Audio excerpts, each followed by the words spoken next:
Alrighty, thanks everybody. Welcome to the September meeting. Hopefully everyone had a nice rest of the summer. We had a couple last-minute dropouts, but we have a quorum and we have lots of ears up here, and I know we have a lot of folks here. I can imagine the issue that they might be here to talk about. Before we get to that issue, let's take care of some housekeeping, please.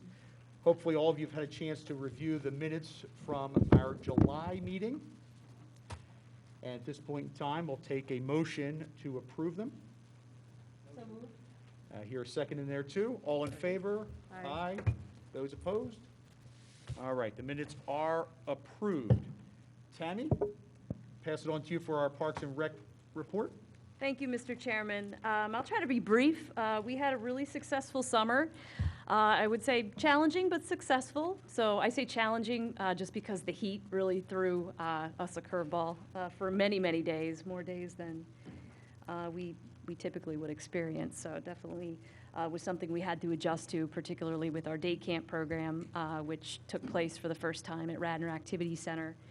We also utilized many portions of Radnor Middle School, so I want to give a thank you to Radnor School District for enduring the summer with us and working with us. We utilized the gym, the theater, the cafeteria. We actually participated in the lunch program over the summer for the first time with the day camp, so that worked out really well.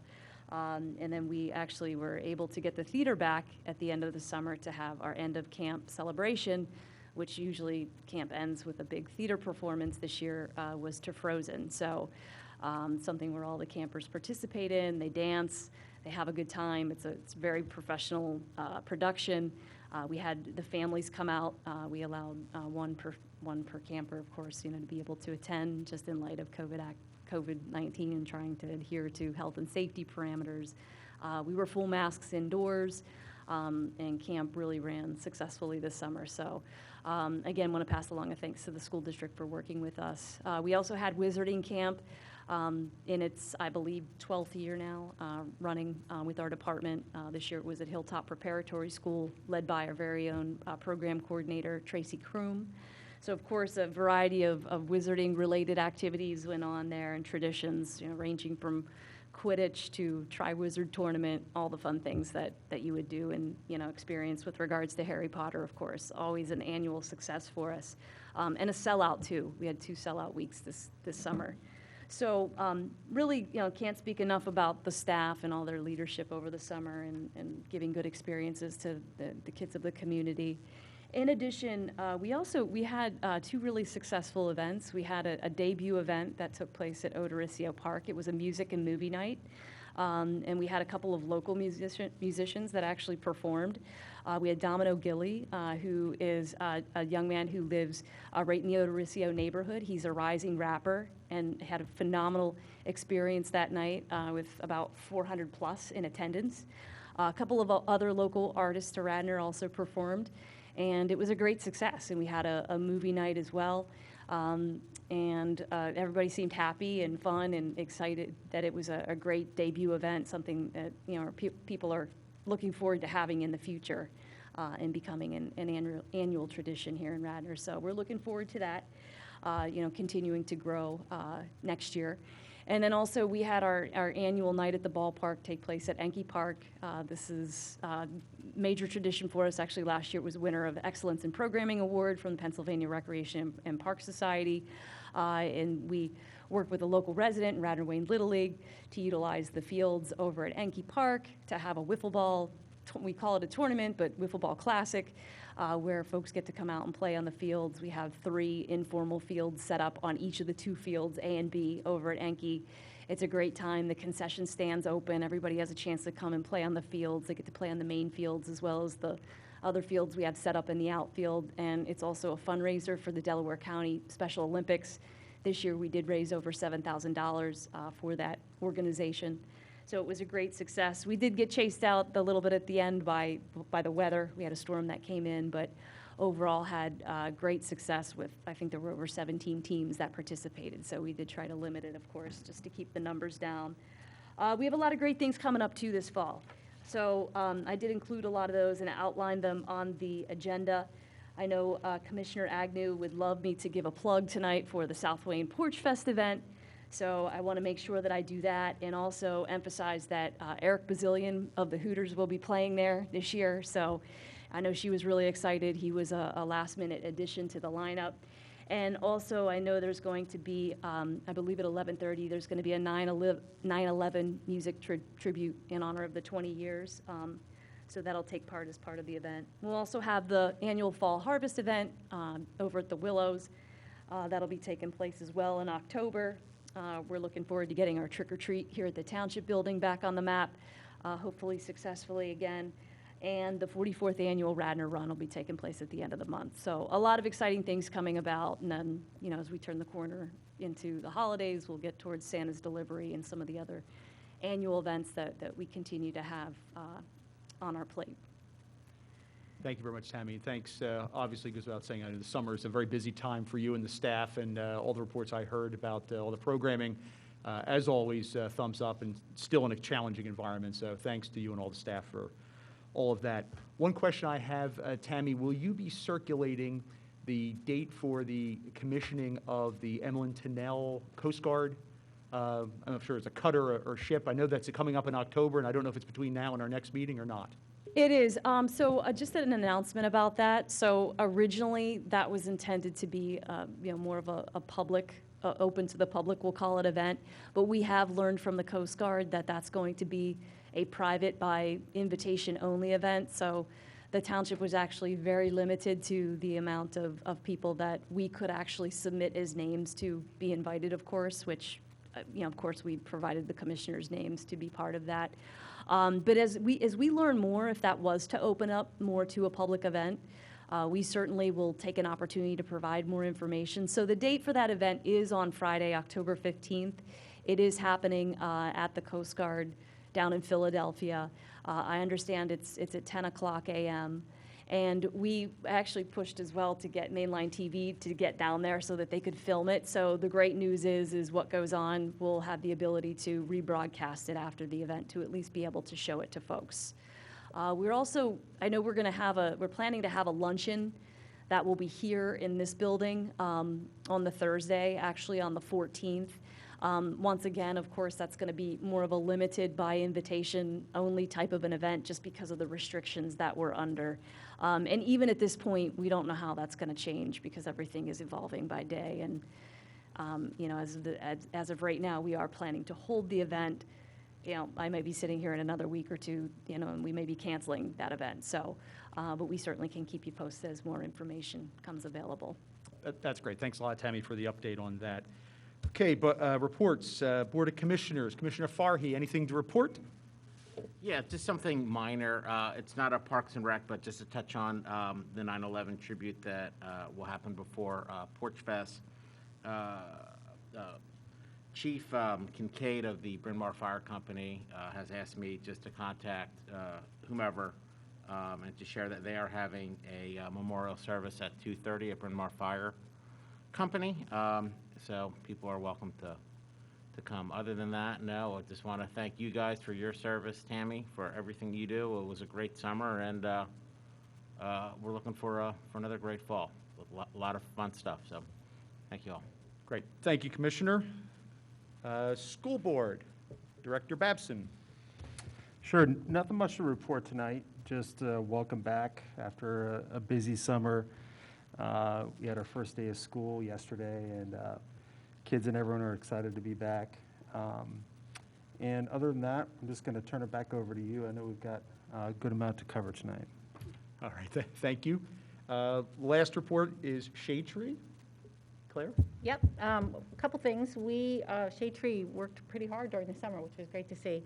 We're continuing to work on revamping the ordinance, make it clearer for residents and businesses in our township. And we're continuing to work on our tree planting. We do our annual tree planting. We're pushing it off from the fall, maybe the spring.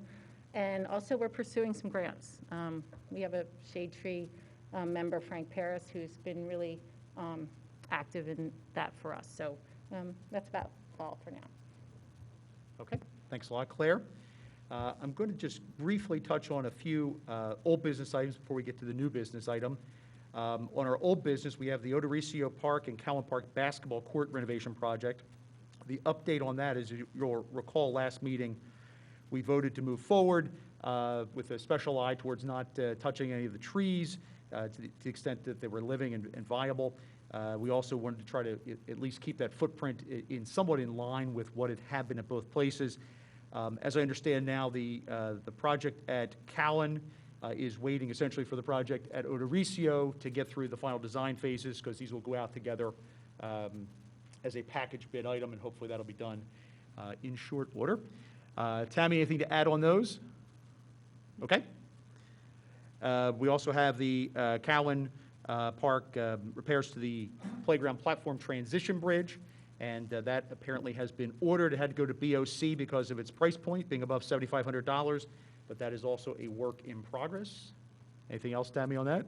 I mean, the only thing that I would add is that we're hoping it's going to be delivered within the next 3 to 4 weeks so that we can get it installed right away. That's great. And then one item we took, which was new business last time, a presentation regarding the communication boards. And as of now, the update on that is under investigation, and there's some licensing and other issues that are elongating the process, we'll say, to get to a decision point and getting forward with that. Fair to say, Tammy? Okay. All right. Now we're on to new business, which at some level is old business. But this is primarily going to be a listening session, I think, for our board at this point in time. But before we get there, I want to make a couple of comments. This is viewed by this board as a positive opportunity to take some input from folks about making Fenimore Woods the park that everybody wants as best as we can do. The Board of Commissioners has decided to forego the original plan and send it back to us to take a look at it and begin that process anew. And that process involves discussions here, discussions with professionals, input from residents, as well as township officials, and eventually the idea is to get plans, have more comments on plans, and then eventually move forward back to the stage where we were at the BOC, getting a chance to look at this. To make this discussion, we had a number of emails today, and some of them, quite frankly, were not particularly productive. Many of them were. In order to move this process forward in a positive way, I think we need to focus going forward. What has happened has happened. We know that folks were rightfully, at some level, bothered by the trees, the amount of trees that were taken or slated to be taken down, and that's been heard loud and clear. That's been heard by the BOC, and it's safe to say that this board, while we don't have any authority other than to be an advisory board, has heard that message and has taken the mandate from the BOC to be putting that front and center in any kind of plan that's crafted from here going forward. The other issue, and understandably so, there are folks that were disappointed with communications and that they weren't dialed into that 5-year process that led us to where we were. We don't control communications. We're not going to take any action on that tonight. We can't solve that problem here. It's not to say it's not an issue worth discussing, but that's probably not an issue for this room, but maybe for some other boards that meet in this room. With respect to where I hope we're going to go, we've heard loud and clear on the tree issues. I was over there again this afternoon, and there are a number of trees that clearly are diseased, are dying, and there's some that have been marked as well. We're not going to save everything, and part of preserving that canopy does involve maintenance, and that's maybe another issue for another day, maybe for the BOC. It's an issue we've raised a number of times here, concerned with trying to preserve what we have, which is a great asset. In the context of what we want to do here today is what amenities that are there are desired to stay there. We have the stable there, we have the pavilion, we have playgrounds, we have the pond. Are there any things that are not there that folks desire to have there? We want to get input. The idea is for this board to be able to work together and with the professionals come up with a plan that complies with laws, that complies with our desire to preserve that park, but also does the most good for the most residents here in the township. So that's the starting point where we have tonight on this. A couple of things. I pulled up an old document when we started this process about 6 years ago, and there were a couple of things that will definitely have to guide us, and that is accessibility and inclusivity. It's really, it's very little of that park that would pass as an ADA compliant park. That's something that 6 years ago was on the radar, has to be here again. The aging infrastructure and hazardous conditions. they're still there and are going to have to guide us in some level in what we do. There's also some issues which do relate to certainly our trees in the park as a whole, as well as the pond, and that is poor drainage and deterioration. And then there was also, back on our documents back then, was the declining tree canopy. So these are all things that are going to have to guide us and be somewhat limiting in some regards, but also somewhat liberating in some regards to try to preserve these types of things. So I'm going to open up for discussion with this board first, and then we can move to public comment. I don't know if anybody has anything they want to add on to me to start the discussion with suggestions of items to continue to have in that park or not, but I'll cede the floor to anybody who wishes to take it now on the board. Bill, I think we should go ahead and get some input from the community, and then I think there may be some responses we have as we hear from. That folks in sounds the great. I audience. didn't want to speak for the board entirely without you folks having a chance to say something as well. We have quite a few folks here tonight. I would like for us to get to everybody who wants to be heard. If you could keep your remarks as brief as you can, 5 minutes or so. We're not going to pull the horn on you if there's a discussion going on or something like that, but we might get some repetition after a while. But we do want everybody to have a chance to be heard, and by trying to constrain folks, it'll give everybody a chance to have their voices heard on this, which is really a prime focus of this meeting tonight. So I will open this up for public comment. We just ask if you step forward, name and address, and then let us know what you have to say, please. Hello there, Cameron Azarano, 243 Willow Avenue. Sure, I'm a little familiar at this point, so thank you for allowing us to speak, and I will be brief. I think a thank you is the most important thing to say. I was here at the last Parks and Rec meeting, and I did want to be very clear about that being here as a part of the Friends of Fenimore Woods Coalition, we are extremely grateful for the responsiveness and the willingness for the township to recognize that this has been a very difficult process. Stumbling across the project, as I personally did, and then just the interactions. I've spoken with Tammy. We had a really very positive conversation today on the phone that I was appreciative of. I totally concur with your sentiment that the desire is to look forward and find a way and a path for us to come up with a plan that really is what represents the community.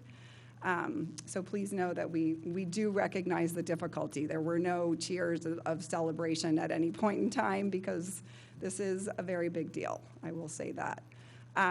What I would really request is that we have the opportunity to sit down and have a discussion. I think these open mic opportunities are appreciated, but it's not very conducive for us to kind of have a conversation and talk about the park in a more natural, dare I say, organic way, and explore what the park is together in a format that allows us to just, again, do exactly that. Talk about all the different amenities. What does the park have to offer? Where is the park struggling?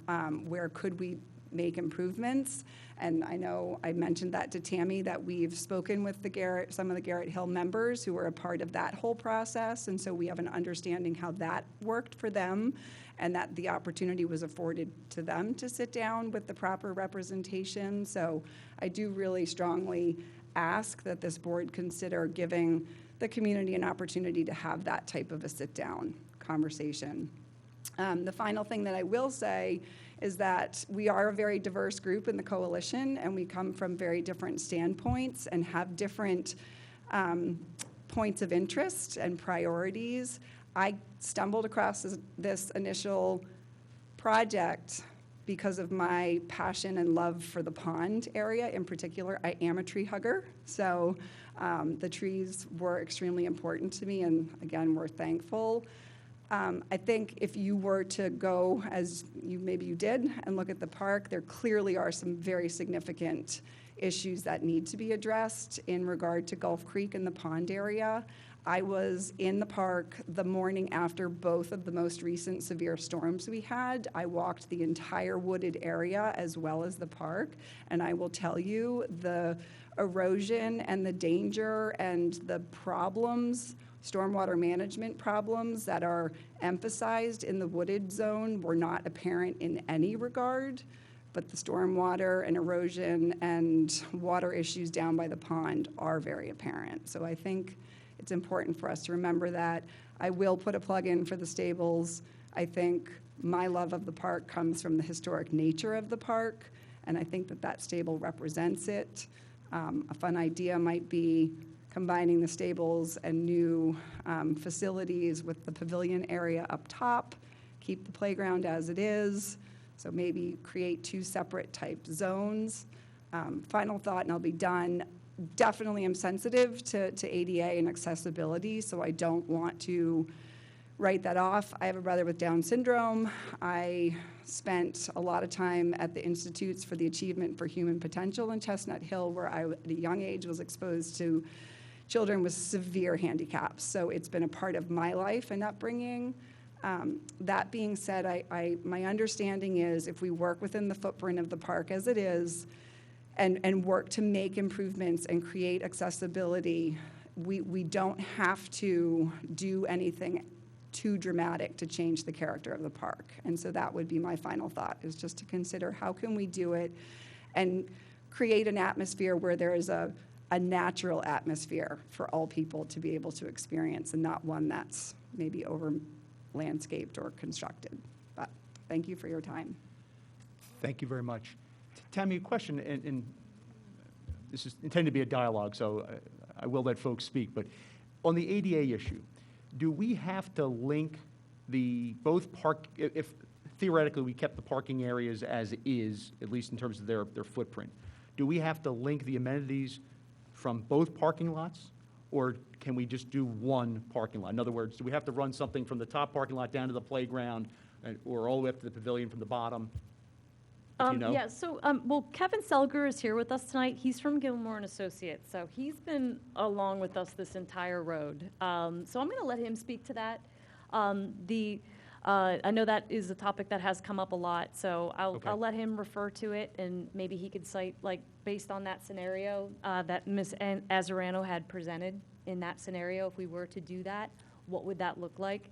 And then the only thing that I would just say to the conversation is that we would probably at some point want to understand, like, capacity, because I think capacity of the pavilion is important. Does that stay the same? Does it increase? Does it shrink? What does that look like? And obviously the cause and effect that has, maybe on other facilities throughout the township too.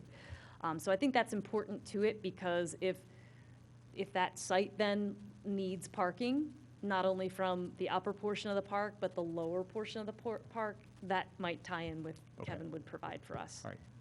Thanks, Tammy. So the answer is yes and no.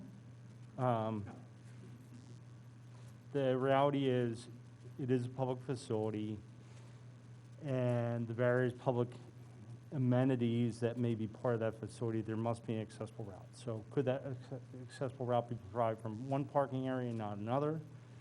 Potentially. But then you'd have to have an accessible route to all of the items that are within the park. There's also a notion of, if you do have multiple parking areas that are disparate, not attached, of spreading the accessible parking out, which the previous plan did. So it's not a yes or no answer. And that's fine. I just thought while the topic was on the floor, we'd at least throw that out and keep the dialogue going. So I'm sorry to sidetrack public participation, but certainly we can continue on. Hi, good evening, everybody. My name is Jim Higgins at 603 South Devon Avenue in Wayne. Thank you so much for taking this on your agenda again after all these years. The poor communication is what resulted in us finding out this years later, but we're glad that you guys are listening to us and taking it seriously. It's much appreciated. I think we're making great progress. My main point is just at all costs to preserve the healthy trees. No one here is debating sick trees or dying trees, but every single healthy tree should be preserved. This is called Fenimore Woods, not Fenimore Park. It's a unique park. It's a community park, not a neighborhood park, so we all have a say in it, not just the immediate neighbors and the residents immediately around the park.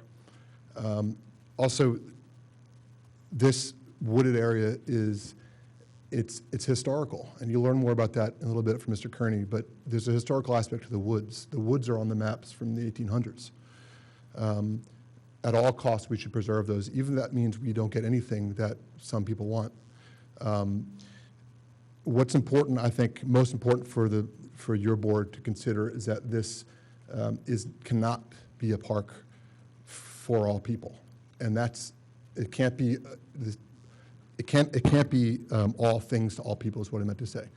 Just like the Willows can't be and Skunk Hollow can't be, it just can't be, and that's okay. There are lots of other opportunities. In fact, from the plans that I've studied that connect the two parking lots, we will lose all the trees to put in accessibility between the two areas. So my understanding of the law, and I'm not a lawyer, is if we repair and not replace, we are grandfathered in through a lot of these ADA compliances. So when I say repair, let's repair the pavilion. Let's replace the pavilion in the same footprint. Let's repair the roof. Let's get bathrooms operational. Use the walls of the carriage house and just the shell of it and put the bathrooms up there. Please don't pave the parking lots. If we have a stormwater problem, we don't want more blacktop. Us residents can't put blacktop in without a microscope on us, and we shouldn't be doing it in public places. So I would say at all costs preserve the trees, even if we don't make any improvements to the park. That's been the message of this group since the beginning. Preserve the tree canopy. Once you take it down, you can't get it. It's going to take our entire lifetime to bring back. Also, just important to remember that, most importantly, I think, the people who are involved in this, it's really a one-sided argument. So from the beginning, it hasn't been an us versus a them. It's just us. There's not another side that's demanding things that were in this plan. At least after these 6 months, we have not heard from them. And I think that's important in a democracy, that we listen to the people who are most passionate about this. I spent my childhood in Wayne going to that park. My Boy Scout troop went there all the time. You guys know the value of nature, of ecology, and our dwindling natural resources and the destruction of the ecology and the environment in this country, and you have the power to control the ecology and the environment on the microscopic scale in Wayne, PA. And I encourage you to do it at all costs. And that means preserving it for what it is as a historical wooded area. And it doesn't need to be more than that. Thank you very much. I think that's all I have, so I really appreciate your time. Thank you very much for your time as well.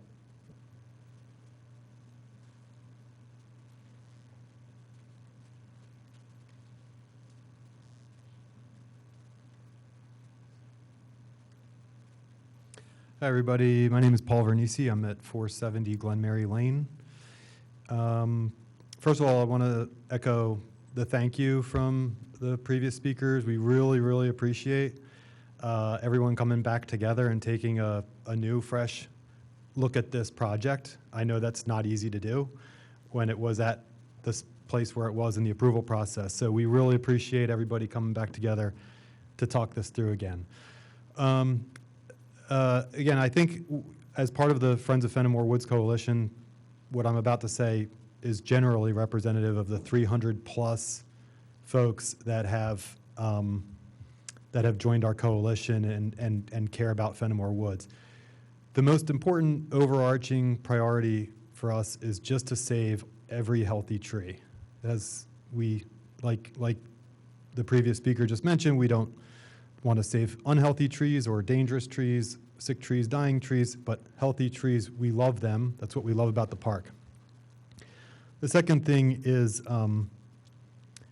when it comes to making decisions about what to do with the park, as was mentioned by Commissioner Remfry,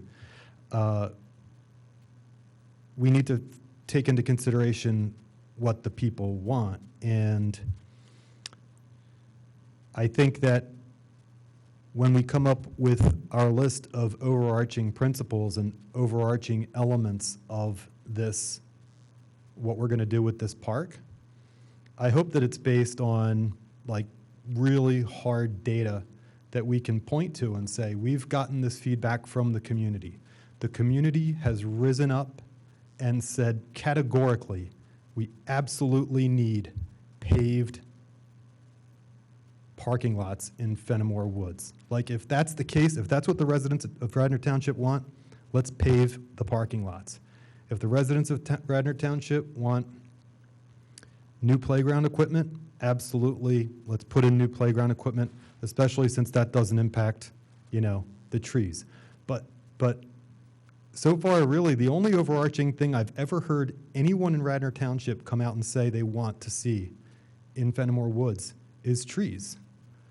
So I just hope that when a plan is put forth, and to echo what Cameron mentioned, I hope that we can have like a roundtable dialogue, because when we talk about it asynchronously like this, where public gets up and speaks, and then everybody else speaks, and then we wait a couple of weeks until further comment, it's not as productive as if we're all in a room together and having like more of a dialogue or a town hall type of a thing.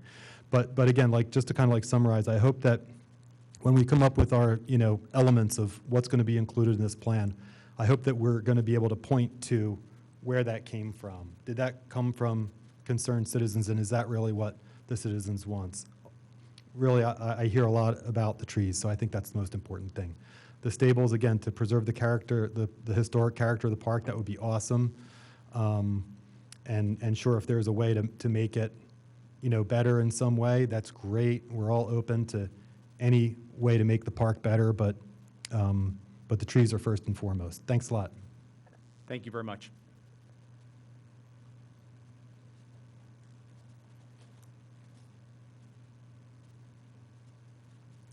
Hello, Marla Neeson, 230 Windermere Avenue. I don't have prepared comments. Instead, I've been making a few notes, and since we did say this was a dialogue, maybe pose a couple of questions. So, as most of us know, or maybe not, anyway, sick trees do not automatically mean that they have to be removed. In my own neighborhood, by pruning a tree, by a little bit of care and fertilization, a tree that is in decline can become beautifully vigorous again, and particularly because these are such old trees with deep roots. So the first question I have is, with the bond money that is available for the improvement of Fenimore Woods, can some of that be utilized for a maintenance program? So that's a question, because if you cut down the majority of the trees and then plant new things and they're all dead in 2 years, it doesn't seem to be. So that's a question for consideration. Relative to some of the comments that have been made about what's to be included in the park, I also am someone who's saying, I really view this as that it is not a zero-sum game situation. We don't have to have anybody lose for anybody to gain. Once again, we can have the trees and the improvements. And I have full confidence. Wait, did he leave? The gentleman from Gilmore. It's like, He's here. Over in the corner. Sorry, you've changed. I was like, I have full confidence. They have designed programs. I am confident they can design improvements to the park that incorporate improved or new features, but keep the canopy. I have that's not an impossible task. There was a comment or a question about capacity in the pavilion and needing to think about its impact on other facilities, which to me I absolutely agree with, because if we're enlarging the pavilion at Fenimore with, I guess, the intent of having more rentals there, one, that's never going to be a moneymaker for the township. We're just not going to charge them. And my other question would be, are we then sort of stealing business from the Willows? Because isn't that what the Willows is supposed to be doing, which is also a city property? So precisely, sorry, I just have to look at another question. We talk about aging infrastructure, and at least my experience has been people who go to Fenimore Woods are going there to walk around the pond, to walk around the trees, sort of get away from the built infrastructure. So aside from the stables, what's the aging infrastructure that we're truly concerned about there? And that's it. So, thank you. Thank you very much. Let's try to tackle the questions to the extent that we can. I'll take them in order. I don't have a clue, because I'm not a bond attorney, as to whether or not the money could be channeled into some type of maintenance program. I suspect not, but Tammy, you may have more information than I would.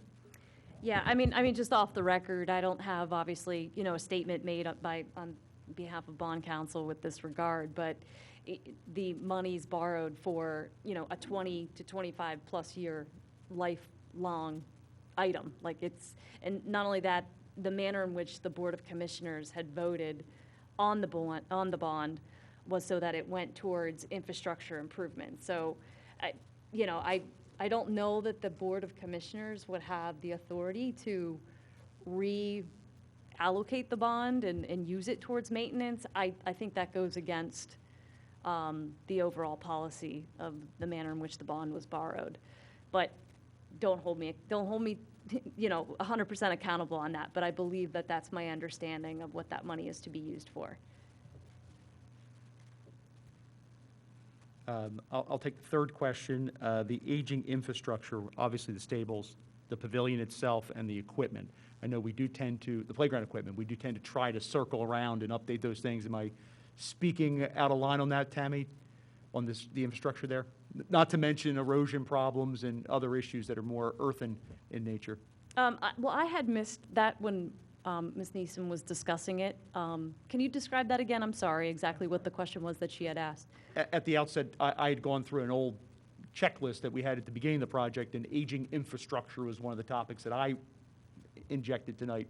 And the question was essentially, what are we speaking about besides the obvious stables? And obviously, there's deterioration on the pavilion structure. The playground equipment is certainly had some mileage on it. There's some earthen problems with runoff and soil erosion, et cetera. Anything else, or have I spoken out of line on any of those things? No, I mean, those were definitely items that were identified, prior to the borrowing that were, I know they were capital improvement items that this board had seen, for many, many years, even before the borrowing. So this goes back to 2008, 2010. I know that, the playground was an item that was obviously in the capital plan for many, many years. The pavilion, again, was another structure that had been in that plan, for improvements that were needed. Just given the unsteadiness of the pad, we know that there's a lot of significant deterioration happening in the roofing structure of the pavilion.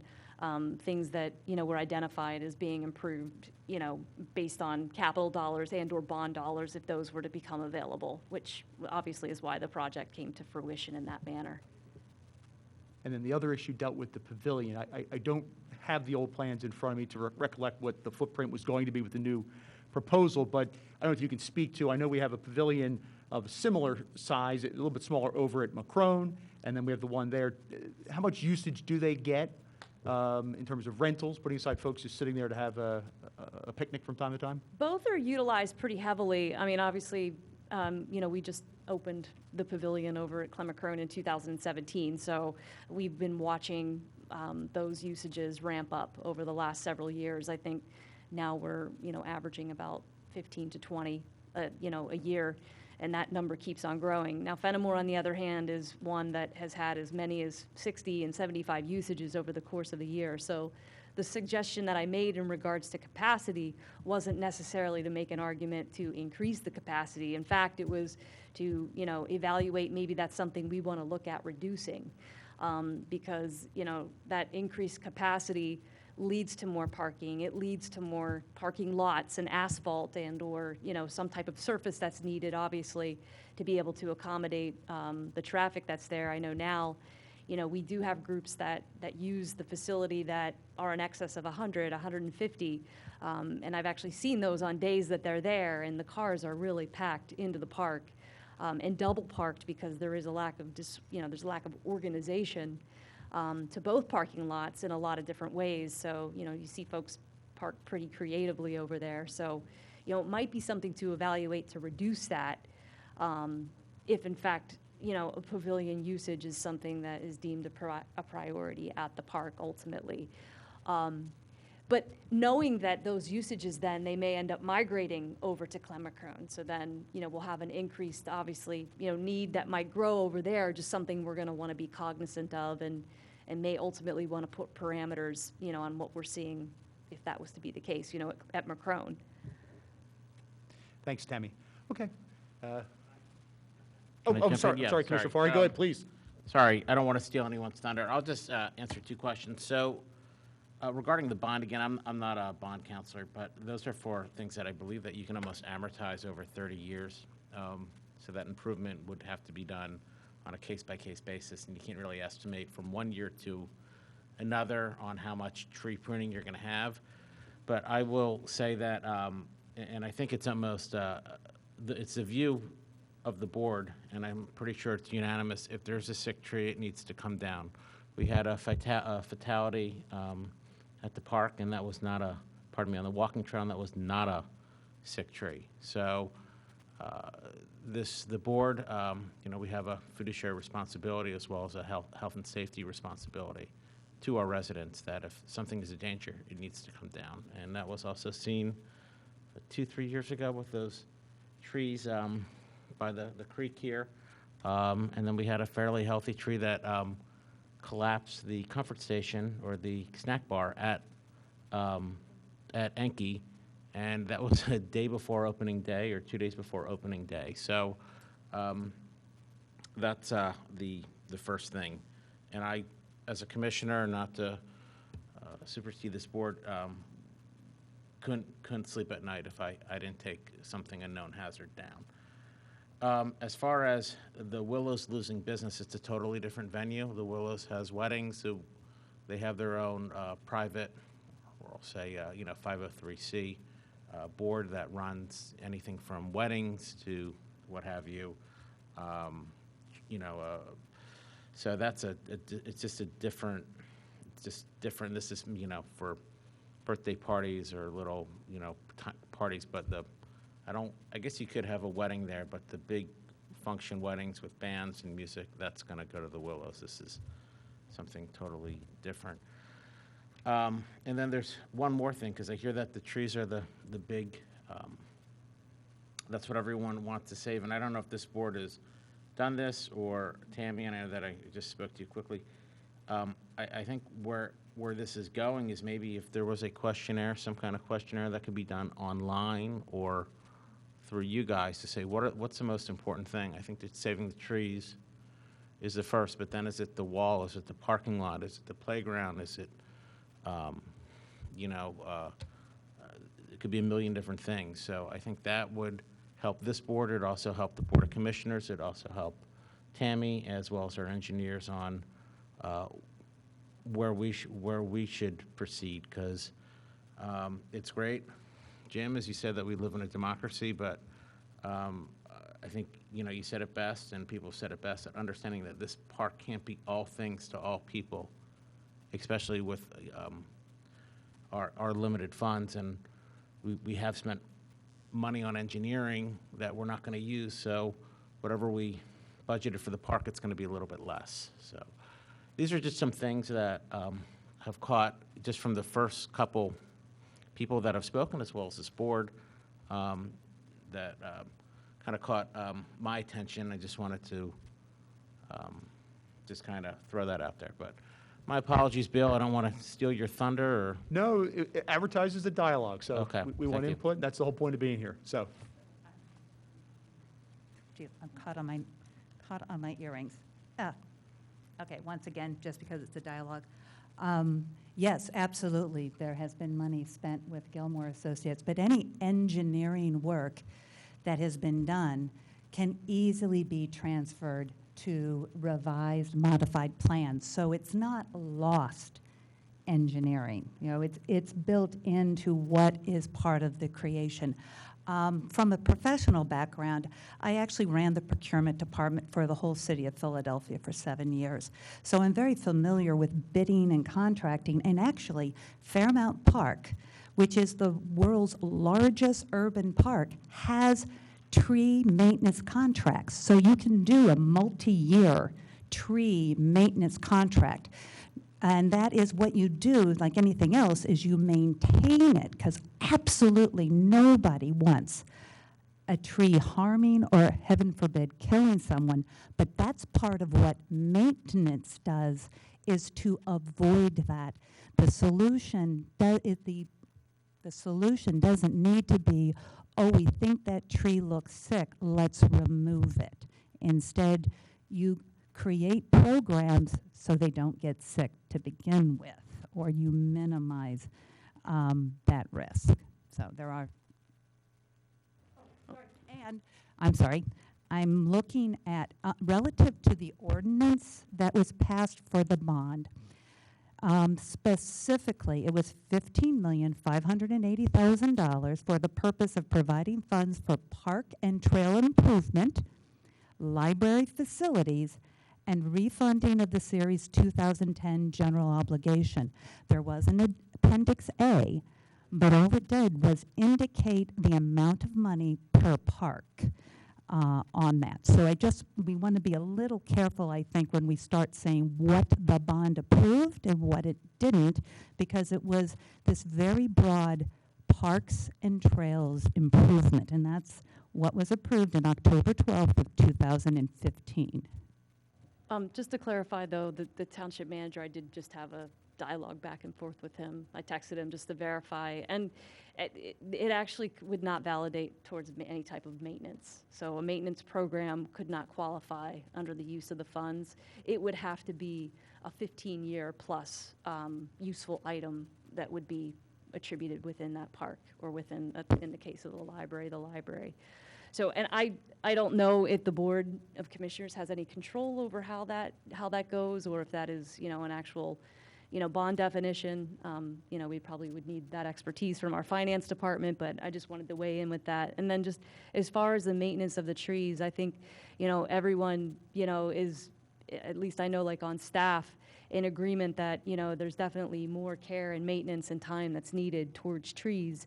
I think it's, allocating, the budget to be able to make that happen is definitely something that would need to be considered further. Thanks, Tammy. Okay.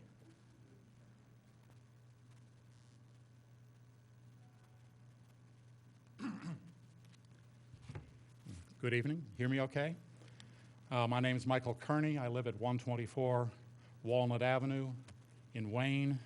Been a Radnor resident for 42 years, and have been a consumer with my children and my grandchildren of Fenimore Woods for those entire 42 years.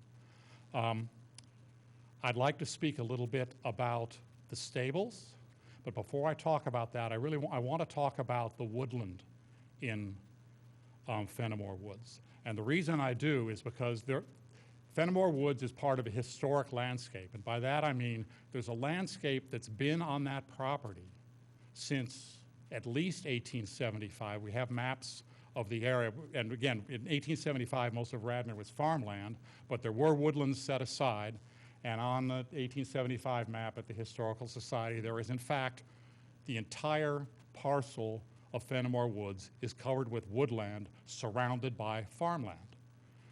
Later on, right, this was before there was a stables or the house that went with the stables. It was before there was the bridge over the creek. It was before there was the pond. The first thing we have a record of being there is, in fact, the woodland. So from a historic perspective, preserving that's the oldest thing there. Well, maybe the dirt is older. That said then, time moved on, the estates come out to the main line. 3 estates were built on that property or in the vicinity of that property. One was called Woodcrest, that was built by the Paul family and then bought by the Dorrance family, so it's typically known as the Dorrance Estate or Cabrini College. One was Edgewood, after which the pond is named, and who the owner there, Mr. Fenimore, put the pond in. And then the third estate was called Wildwoods, which was actually built on the Fenimore Woods property itself. It was built in about 1910. The architects were McIlvaine and Roberts, who are well known in the Philadelphia area for doing estates of the wealthy here on the main line and elsewhere. So the main house was built along with the stables in 1910. The main house was part and parcel of the purchase that the township made back in the early 70s. And the township, unable to find tenants or an alternate use for the house, tore it down. The site of that house is the upper parking lot in Fenimore Woods. The stables remain, although in poor condition, and as some of the reports that you've probably seen say currently it's uninhabitable. And I, having seen it, haven't been inside, but it certainly doesn't look too great. But someone might look at that building from the outside and say, well, there's something that needs to come down, and I look at it and I see something. There's 4 walls that need a new roof. All right, it's a stone building.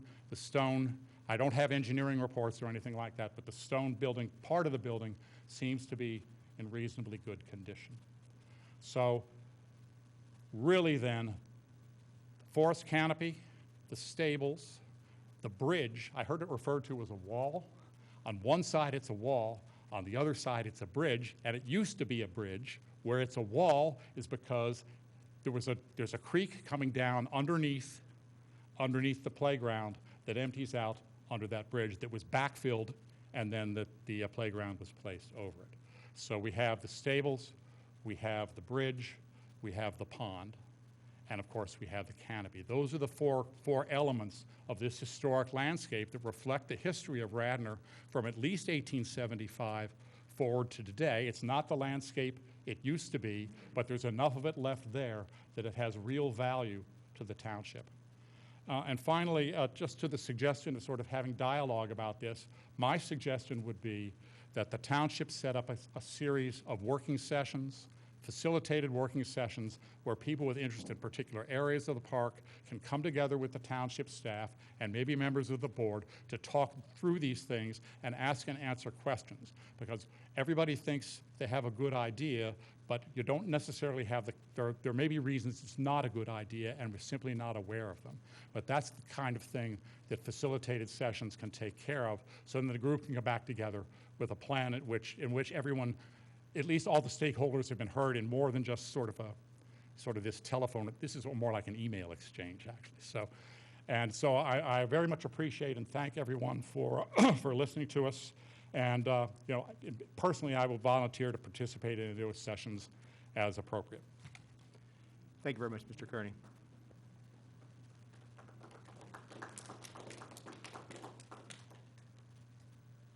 Hello, my name is Doug McConey. I live at Poplar Avenue, 216 Poplar Avenue. I think the real question we should be asking ourselves is what's the vision we have for this 25 years from now? What do we want it to look like then? Not just 5 years. Forgive me. What we want it to look like, we have a vision of what we want it to look like in 25 years with the tall trees. To me, maintaining the canopy, covering at least 3/4 of it so that it prevents the sun from baking everything underneath it. I mean, Macron Field is all great, but I've been out there in the middle of the summer and it's almost unbearable because there's no natural shading, and the trees would help to do that. Secondly, the pavilion's a reasonable size, not a bad location, so rebuilding it, maintaining it, maybe enlarging it a tiny little bit would be reasonable, but not a huge amount. The design that they came up with has the restrooms incorporated in it. And to me, that actually works as a disadvantage because people who are not like part of a group that's there, they might be deterred from going that, or they might be interfering with people who are running that. So to me, they should be separate. I'm an engineer by trade. I used to do building renovations for the federal government. And my question about the carriage houses, has anybody done a detailed evaluation as to how difficult it would be? I mean, I will be certainly happy to help do something with that if I can. I had a fair amount of time. I do ask why there's so much parking in the design that they came up with. There's not just the parking lot above, but a dramatic expansion of the parking that was down below. I do, having lived a block and a half from there for decades, I understand that. I do understand the issues of handicapped accessibility. I was the accessibility officer for the General Services Administration of the federal government for 27 years. And you will have to bring it in, you'll have to have accessible routes to all the major activities there. I don't know necessarily whether you have to bring the parking lots in, but you will have to have a route from handicapped spaces and at least one parking lot to everything. Another piece about ADA to remember is that it's in civil rights law, it's not in standards law. And the purpose of that is so that people who are discriminated against can sue you. I'm not an attorney, but I know that's not a good thing. Okay. What else was I going to say? It's great. I think the most important thing is the canopy and the vision of it being like everybody can go out into the literally into the woods and enjoy it. And I think the other thing was when you rebuild the playground equipment, you can build fully handicapped accessible playgrounds and playground equipment. I've only seen one in person. It happens to be in the middle of Downingtown, but there's a whole set of standards just for that.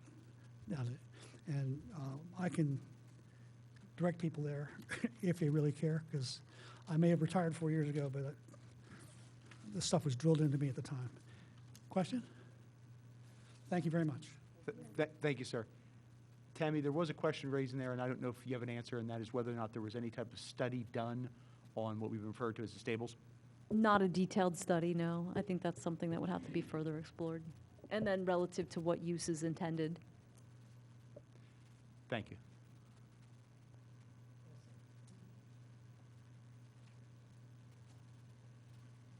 I just want to make one more really quick comment in response to something that was suggested about sending out a questionnaire to the township. We should probably be kind of just a little bit careful about doing that because depending on how that questionnaire would be constructed, if it's not an open field or free form, it could sort of like it would be the information that we get back might not be very good data. Like for example. That kind of a vehicle doesn't allow for the nuance that a town hall or an in-person discussion would be. For example, if you ask somebody, do you want to see XYZ improvement to the park, they might check that box, not realizing that the trade-off is 143 healthy trees. So just if we did a questionnaire, it would be a little bit risky. We'd have to be really careful how it was constructed so as to not lead to an undesirable result. I think a town hall would be preferable. Thanks. Thank you.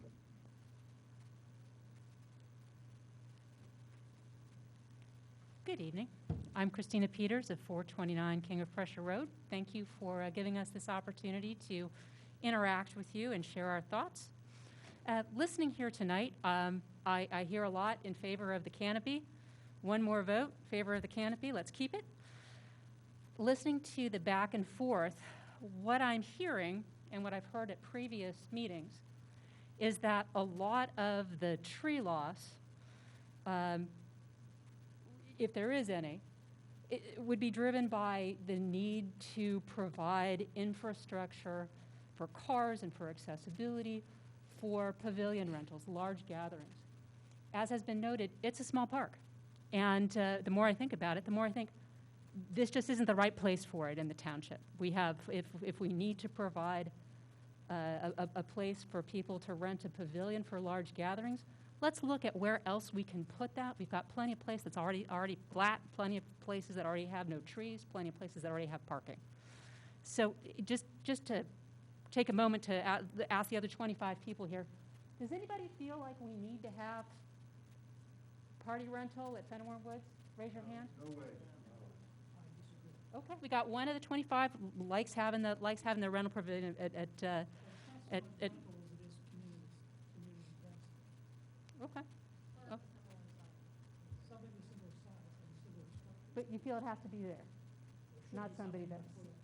Okay, we got one out of the 25 or so who think. Maybe three. All right, but. The North Wayne Protective Association, for example, has 5 or 6 events there a year, each rank on neighborhood events, and the pavilion is used. Okay, so we got some interest in maintaining pavilion. A lot of people don't feel like rental is necessarily the driver.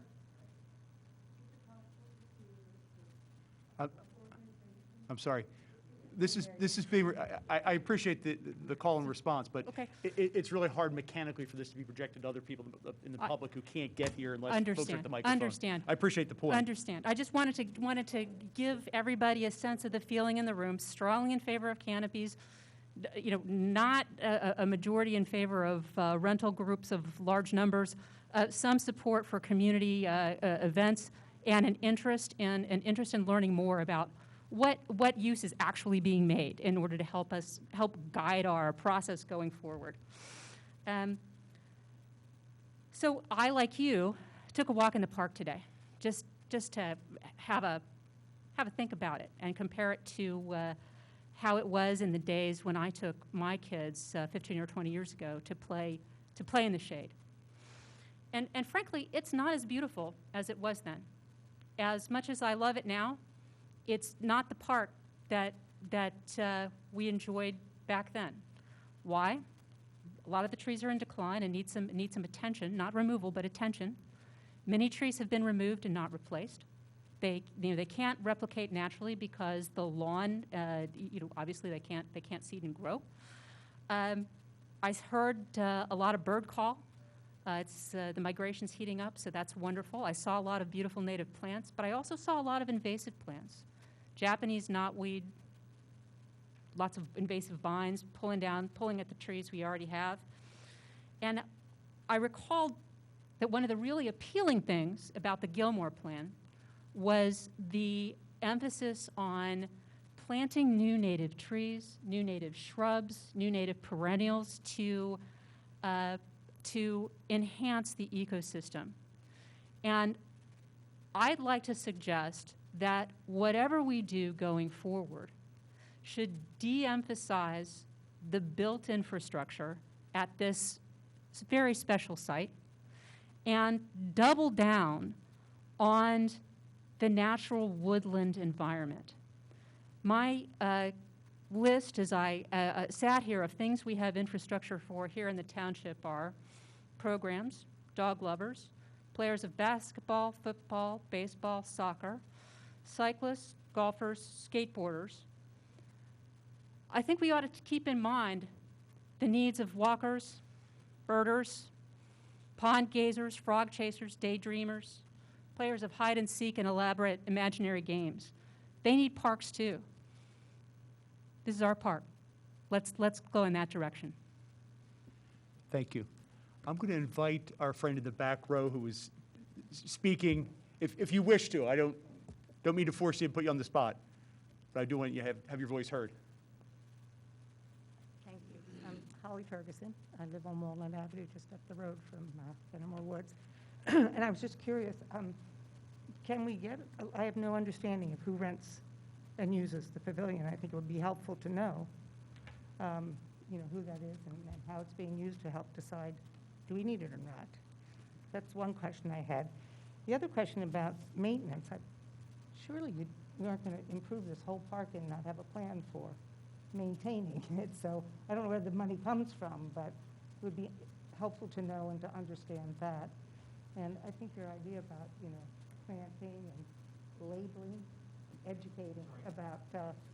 Could you speak into the microphone? About planting native species and maybe labeling and maybe educating is an opportunity for that area because it's very distinct from the other areas that are there.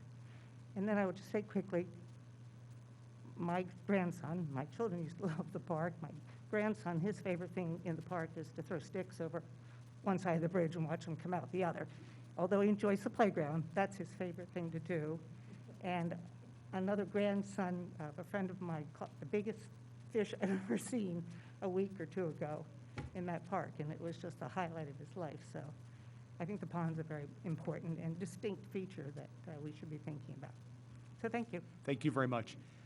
Tammy, the rental issue came up. I know we had some folks in the audience that mentioned some groups, but could you speak to that issue as to Sure. who rents the pavilion there? And also, since I view it as a holistic item, the Macron Pavilion, because those are really our two pavilion spaces, and what types of groups rent them? So, the community groups, again, the NWPA, I know you guys use it every year. The Radnor Scouts use it every year.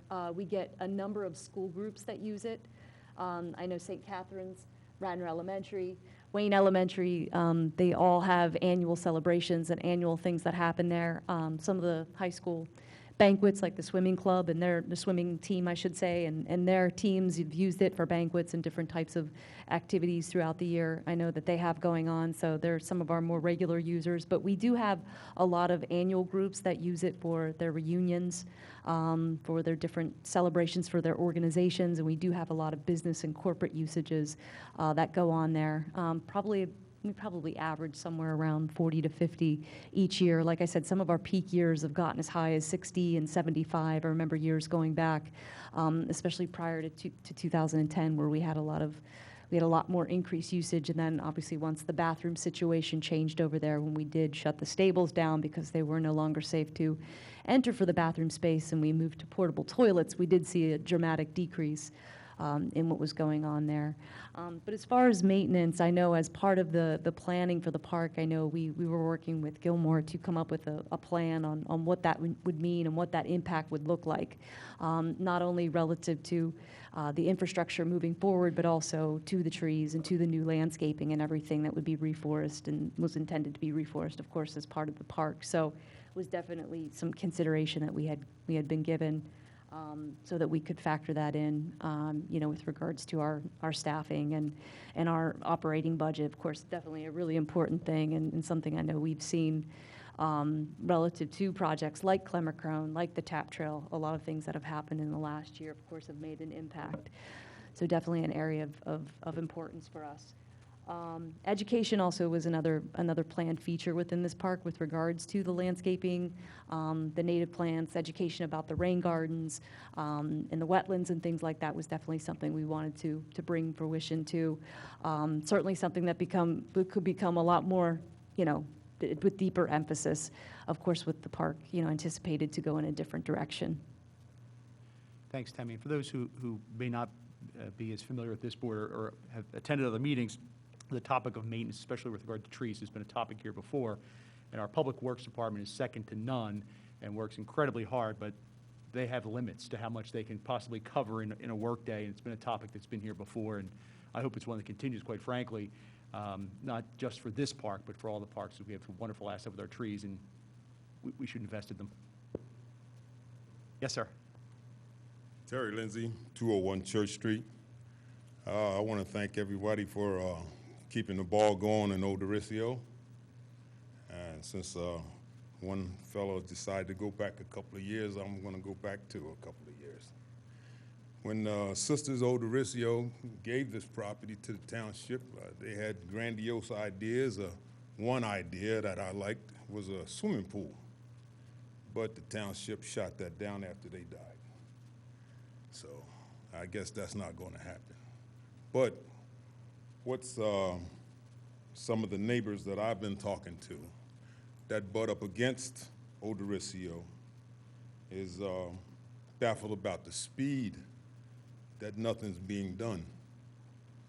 Now, I don't know where the money's got to come from and all this stuff, but it just looks like it's taking a lot of time. They go out to work, they come back home, and they're passing the parks that are looking really nice. So I don't know what to say to them. They don't understand it. I don't understand it. I guess you guys have talked about it enough so somebody can understand it, but you got to get a little more understanding out there because they still don't understand what's going on. Thank you. Thanks, Mr. Lindsay. Just to comment on that briefly, I know Reverend Childs and I have had many discussions over the last year or so, and one of the things I'd like to do, and I'll bring it up before this board, is to have a similar discussion that we're having tonight with a lot of time spent on Fenimore Woods, to also deal with Old Doricio to get input with more details. And I know we've had some discussions in the community already with that. No one's forgetting about it, and we're going to get that discussion going. And hopefully, as we've suggested, our Board of Commissioners controls our funds as a township, and so that's the folks that are going to have to help us out on that. But we do want to hear input on that park as well. It's not going to get lost in the cracks here. Yes, Mary? I'm wondering if Tammy can give us the latest update on Odorosio, where things are, very briefly, and then we can get back to Fenimore. I think I gave the update on the basketball court at least, which was a project where there was or are dedicated funds. That's in progress that hopefully will be done in short order. Beyond that, the larger scale, there are no funds dedicated for it, and most of our improvement projects have been based on that 2015 bond. The last one which is left is Fenimore Woods. So we either need money from a bond or money from the Board Commissioner in the regular budget or a capital fund. Am I in line on that one? Absolutely, you All nailed right, it. I've been paying attention You've all got these it. years. Thank you, Mr. Lindsay. Any other public comment?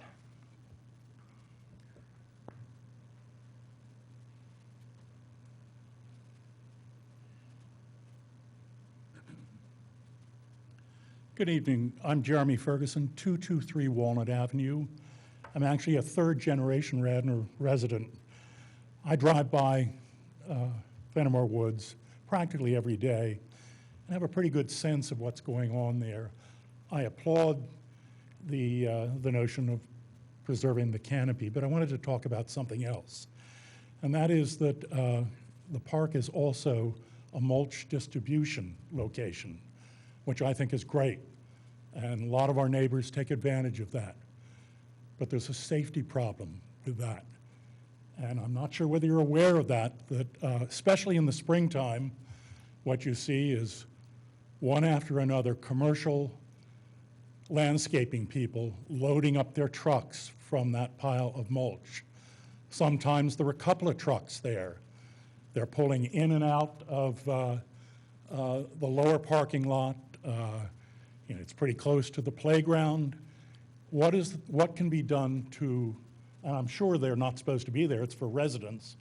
A lot of the trucks have out of Radnor locations on the side of their trucks. There must be something that can be done to enforce that that mulch pile is for the use of the residents. Just a point. Thank you, sir. Tammy, I don't know that we've heard that before on this board, and certainly. It's certainly new information to me. First of all, it's definitely something where we can ask our Public Works Department to be more vigilant about if they're seeing that happen. I'm sure they would bring that forward if they've seen that when they've been down and in and around the park doing work. Absolutely. So the next step would be signage, and then the next step after that would be evaluating putting a camera up. I know, it's something as an option as well.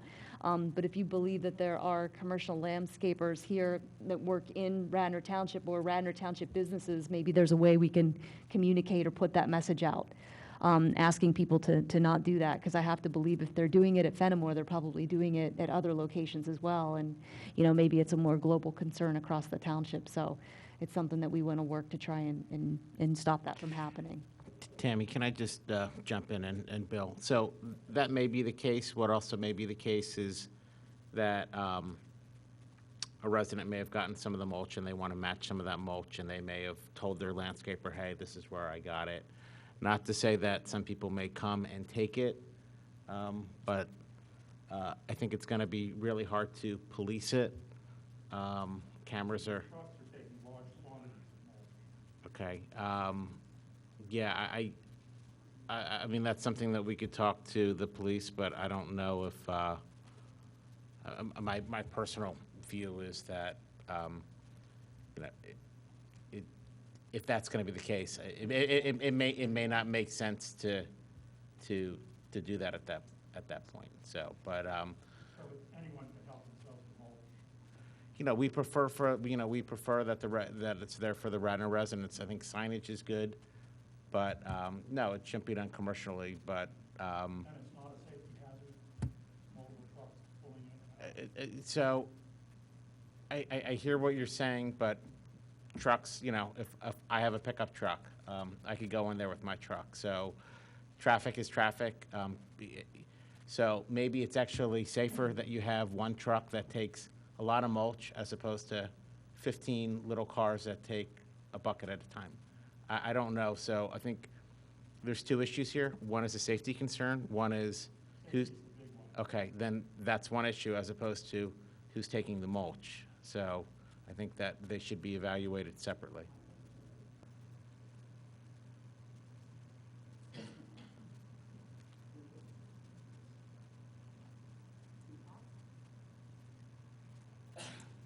Hello, I am Brooke McGinnis, and I live at 210 Walnut Avenue, and I just have a question about the pond. Is there a group that is, or is there, who's responsible for maintaining the pond? Who's responsible for keeping it clean? Or there was a huge turtle that was dead there and was all rotting. I mean, maybe I should call somebody, but I don't know who to call.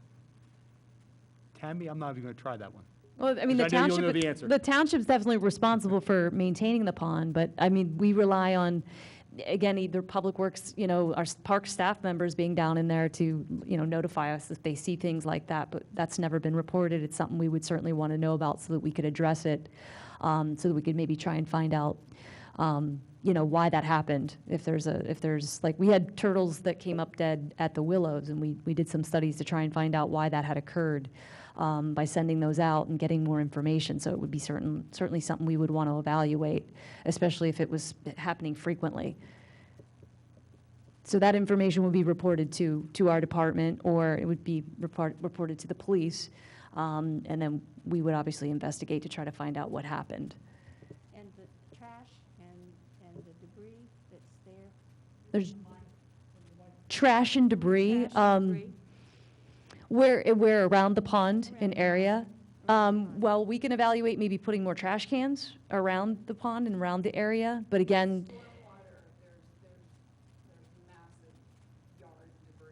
Okay. Okay, then it's something we'll ask our Parks Department to elevate their service down in that area to make sure that's cleaned up.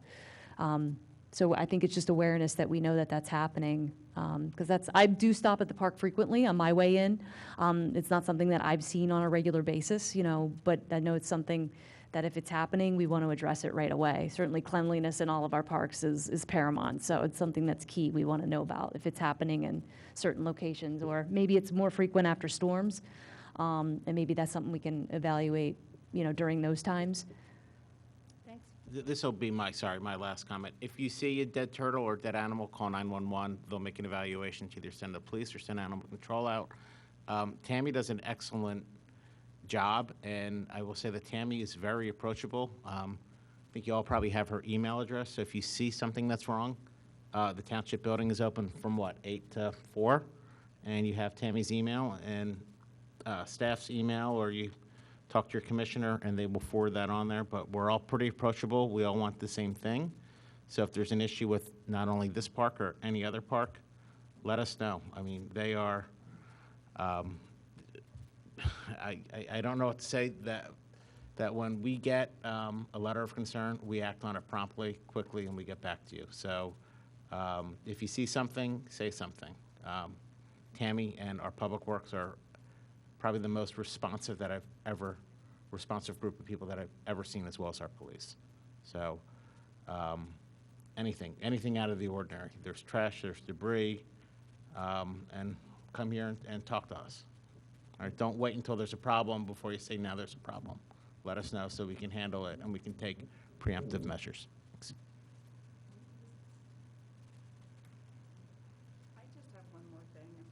If I could, just again, hearing some of the comments. A lot of us have spent many, many, many hours working on this since we first literally stumbled across the approved plan as it stands, which we know and are grateful for. It's decided that's not a good decision. If I was to receive a survey in the mail asking me my opinion, it would be really difficult to think that that was the opportunity I was getting to put my opinion forth. And I'm not saying it's not a good idea. I just want to second that I think sending a survey at this point, we don't want to go backwards, but it's hard for us to not look at the list of 75 residents who received the notification about the improvement plan, to be invited to come have a conversation about the improvement plan. Well, in fact, it wasn't really a conversation because the Gilmore draft had already been complete. And in that list of 75 residents, multiple of them are listed at 1300 Eagle Road and in the the Valley Forge property. So there's many, Marla knows the numbers better, but so my point being that I think the conversation would be very healthy for the township to have in lieu of how much time was lost to the residents to be able to give our input about this amazingly special park. I also I appreciated that gentleman's comment about Odorriceo, because I think what I've gained from so many conversations throughout this process is that the township is learning a lot, and there were definitely problems in this process. And so I am appreciative of that recognition of it, because things do take an amazingly long time to happen. But the degradation and the demise of the stables was a decision that the township made. So we shouldn't, as residents, lose a historical building because the township chose not to maintain a building that was operational. And just to the point of the rentals at the park, why is it so heavily utilized? Because of what the park is. And that, I think, is something we can't forget. So if we know the usage was greater when the bathrooms were operational, then let's get those operational again. Final point that has to be said, because Ms. Peters is so eloquent, and it's so true. I raised my children in that park. We would be up and down that creek, and you can't even get to it anymore. It is massively overgrown. I would call it a vegetation war zone, to be in short. And the 2016 presentation, I know that's not the current company being used, and that's fine, but if you look at the original 2016 presentation of the plan for the park, it was an all-encompassing plan for the pond, the whole area, every component of it. And that's what, again, I think is going to only be able to really come to fruition if we give the community an opportunity to sit down together to talk. Thank you. Bill, I'm sorry. Can I just respond to her comments about I thought you said the last comment was your last one. Yeah, I promise this will be it. Absolutely, Commissioner. Thank you. So sometimes, unfortunately, you have to move back to move forward. And I think that tonight is great. It's memorialized on camera, but to have something to what I believe it was Bill that said, there's some people don't get here. So when you take a poll in the room and that poll is changing and people decide that they want to speak up or not speak up, it went from 1 person to 4 to who's not here. That's important. I want something. I want a metric. I want a number. I don't want, well, kind of this if it's this way. And I get it. Nothing's perfect. You're not going to have the perfect situation. Scenario A will create scenario B, and scenario B will, it's a decision tree that'll keep spreading out. The other thing, and you said that you spoke to people about Garrett Hill, about how they handled that overlay.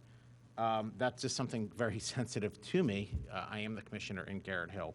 And I appreciate your time that you're spending and everybody's here time that's doing that.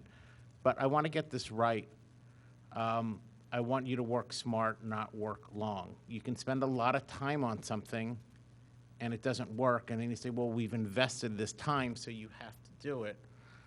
I want to see this done right, and not that you've spent a lot of time, and then it's kind of like, well, because we spent the time, you owe it to us. And that's kind of the mentality of a lot of these people. I'm just speaking.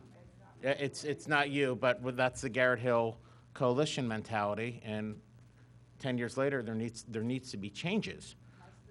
Sure, but perfect. That's fine.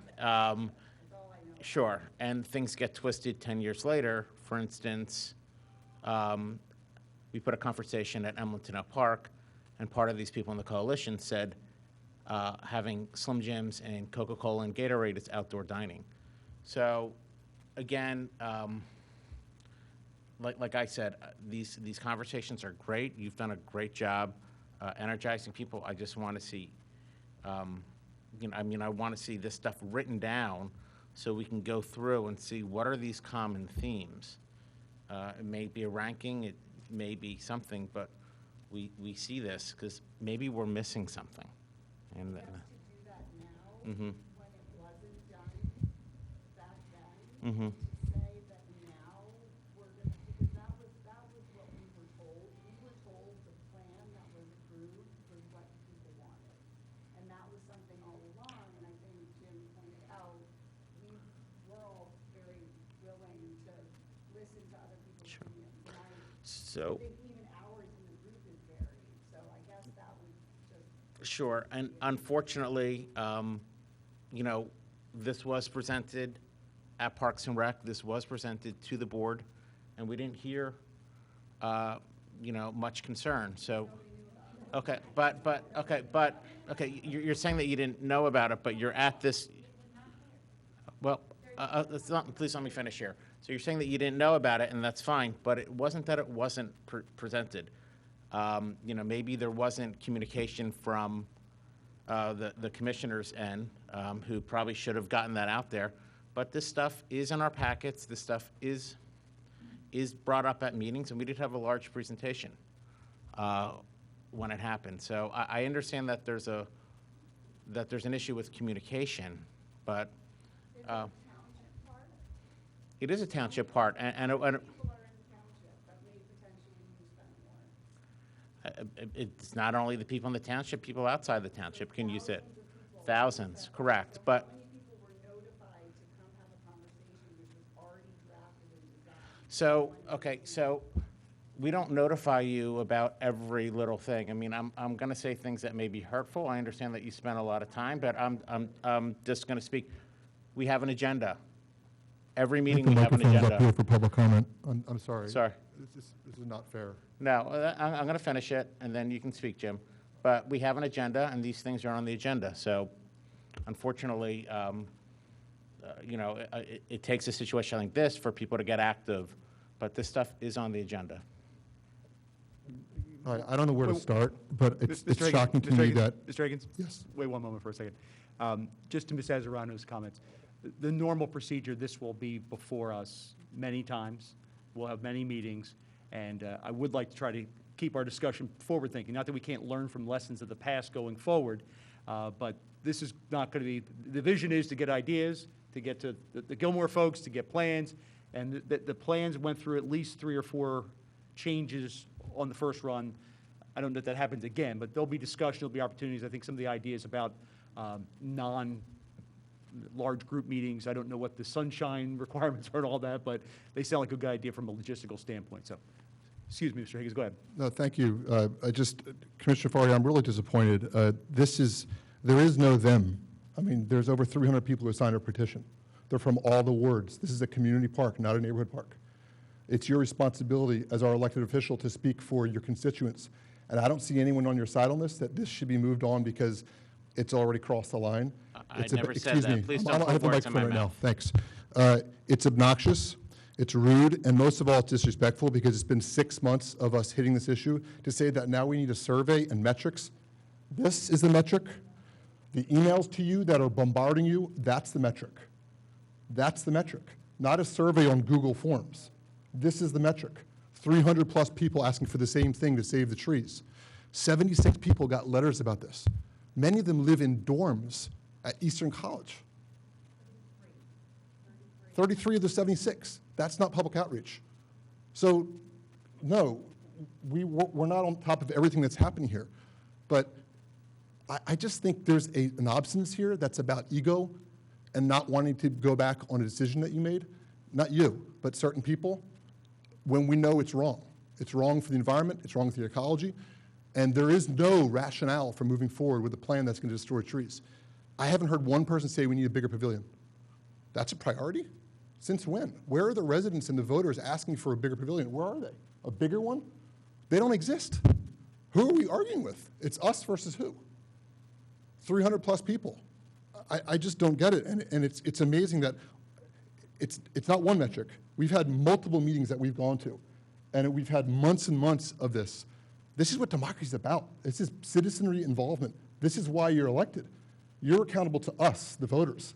It's not about your name or about your role or about Democrats or Republicans. It's about what people want. And if there's another side to this, let's have a town hall and let's have a debate between the people who want to destroy trees and us. And we'll just talk. And if there's more of them, then you should cut down the trees. If that's what it comes down to, if that's what people want, they want a bigger pavilion, they want all the bells and whistles, they want to sterilize the park and have a sun-bleached, horrible place that neighbors are going to come here and complain about, the ones who are too involved in their own lives to come to these meetings, then have at it. But this is just about obstinacy at this point. It's really ridiculous and it's insulting. That's all I have to say.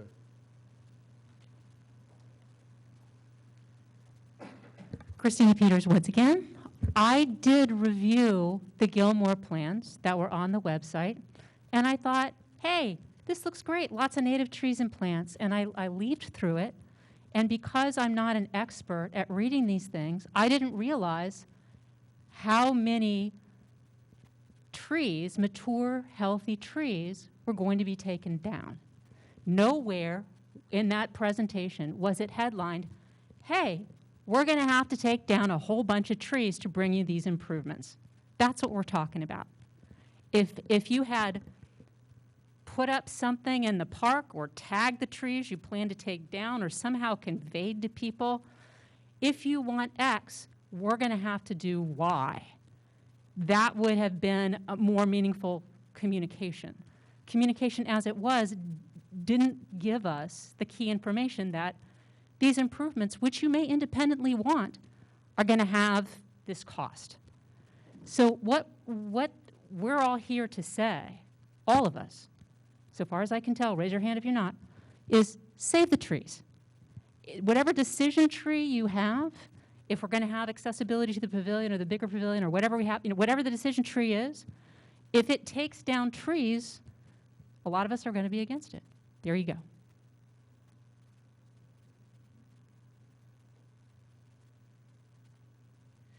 Yes, Marlon Eason, 230 Windermere Avenue, agreeing with that, because precisely the biggest challenge is, yes, there have been the board meetings, but it was always the improvements to the park, the improvements to the park.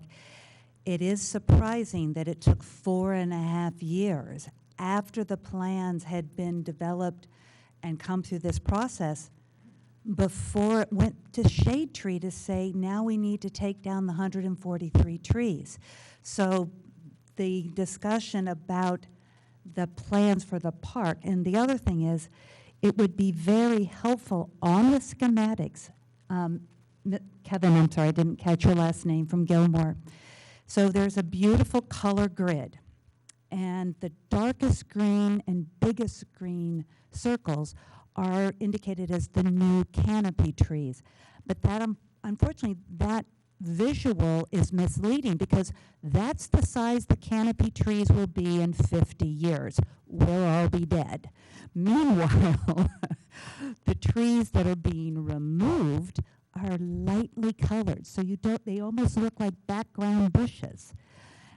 The other thing is, we've had a lot of discussion here, at least I preface this, that I truly believe there's lots of committed and talented people within the township, within the community, with our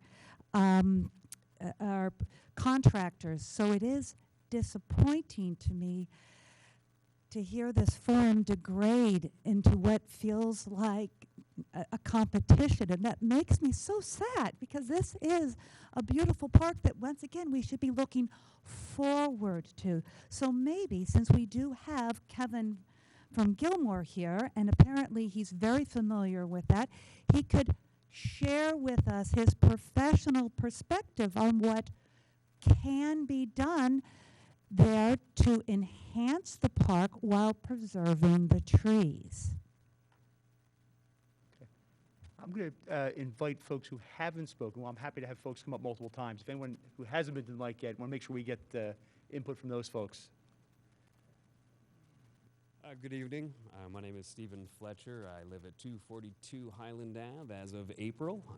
Look forward to meeting some faces I haven't met yet since we moved in at COVID. I reflect Mr. Lindsay, who is my new neighbor. I look forward to the Odorrcio conversations because I can watch most of the basketball games from my second floor. So it's right behind me and Mr. Lindsay, so I appreciate those comments. As for Fenimore, I graduated Radnor in '97, haven't lived here since. the 5th class of watershed, which we went to Fenimore Park, that I think more than any other park out there. So spent a lot of time there as a kid and certainly appreciated it in the era before everyone got air conditioners, because that was the only park that we got to go to in the 80s and 90s. All that being said, being gone for 20 plus years, it is disappointing to see the current condition. I am not familiar with the last 5 years. I'm trying to catch up, some YouTubes when I can. But I will say that I've attended a few meetings and listened to concerns, and I fully support the coalition and look forward to hopefully becoming a member. In addition, I'm wondering, because I haven't heard some sort of holistic lookings of how the park might change in consideration with the development that's currently proposed, that could in fact, according to the last Board of Commissioners meeting, extend a sidewalk all the way to Fenimore, which hasn't existed in my lifetime at least, and what that would do in terms of consideration for capacity, parking, and any overflow that could be potentially moved onto Walnut there, which is certainly wide enough in its current condition that with a sidewalk would allow for parking with potential ADA compliance for external parking to get to the park. But with that in mind, I haven't heard any conversation that incorporates that potential or extends some of the issues that could save some of these trees, which, you know, I hear two sides. People want improvements, but then we have to get rid of trees. Well, yeah, they go hand in hand, but if we extend a little bit further, go out from Fenimore to the parking areas and who's going to use the park. I certainly know, having run that so many times on the grass area there, that having a sidewalk will undoubtedly bring more kids to that park and more people from North Wayne. I grew up on Forest, so we were down there all the time. So I just hope that as this continues forward, that we incorporate the conversation of that development, the new residents that could be there, but most importantly, the access that's going to be given to the park that currently is not available. So thank you very much. Thanks, Mr. Fletcher. Welcome back. In terms of at least one of the points, our charge tonight from the BOC is to really start a dialogue, to get input, and at least from my perspective, we're dealing with tabula rasa here, and we're working to build towards the details that you're suggesting as we move forward. So that's all. Anybody have anything to say on that? Okay. Ms. Azarano, before I let you have the mic, anyone else who has not been to the mic who would like to come up? Okay, fair enough. Not trying to discourage you, just want to make sure everybody has a chance to speak. No, I'm teasing Sean, saying I'm going to beat him in a number of comments tonight. But I wanted to finish my last thought about maintenance and just to be honest, you have to understand how much debris has washed through that park. And I did talk to Tammy about this specifically today. So Gulf Creek, and I believe I said this at the last meeting, and it's hard for me to keep track when I said it. Gulf Creek used to flow through Fenimore Pond. When the concrete culvert and weir was built, I don't know that history. I will tell you with my own eyes, I have witnessed a dramatic evolution in the waterway of Gulf Creek over the past 10 years. Radical. I've been walking the park for 30. The pond, in my opinion, it might be dramatic to say that it's dying. I don't know if it is in lieu of what was shared.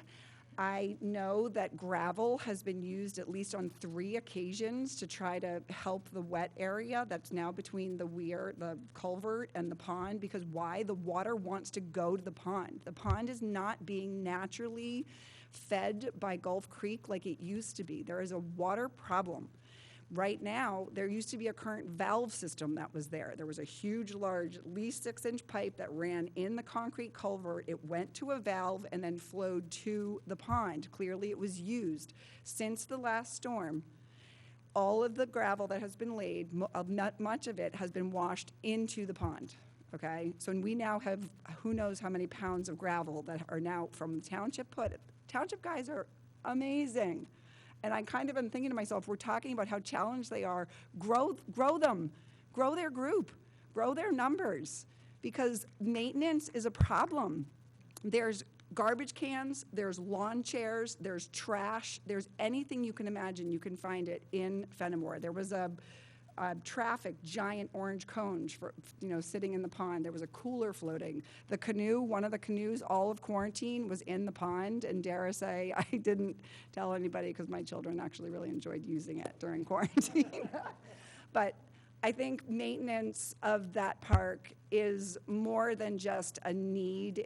It's a desperate need for that park, and that's the last thing I wanted to say. Thank you very much. Just a quick comment, if I may. Sure. Especially in regards to the channeling of the water coming through the weir. We know that there's severe cracking, not only underground, right at that weir, but above ground that you can actually see when you're over there. So obviously there is a lot of seepage. We talked about that today, coming through and running through, and especially as these storms have increased, we're seeing an influx, obviously, of a lot more water coming through there. Now, we did have an engineer go out and do a study of that to take a look at it, so we could get an estimate of what that would be to try and replace that. We know that is upwards of $500,000 to be able to replace that weir to fix that area. Right now, that valve is actually turned towards the pond, so, it's not real clear how much it's functioning because there is so much water runoff.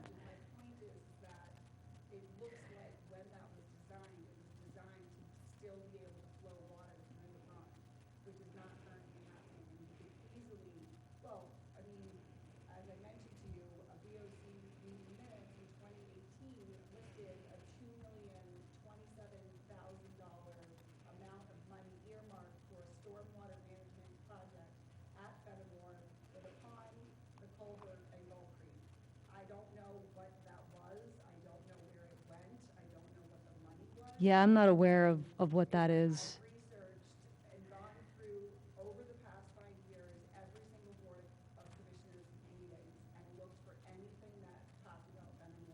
Mm-hmm.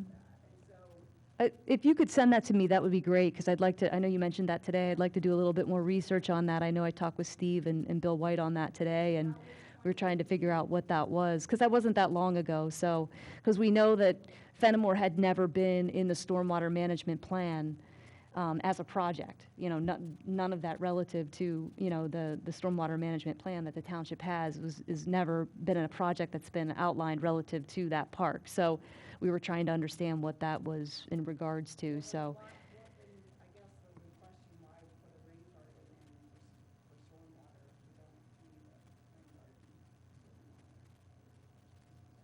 So, but I mean, looking at the pond, I know is definitely, it's a separate, but part of the project item, I think that we need to consider.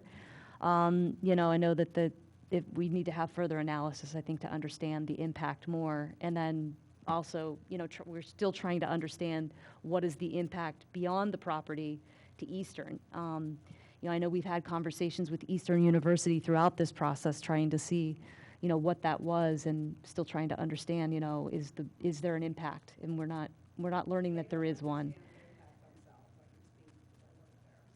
So, Yeah. but also just to mention, I mean, the public works guys, they are truly amazing.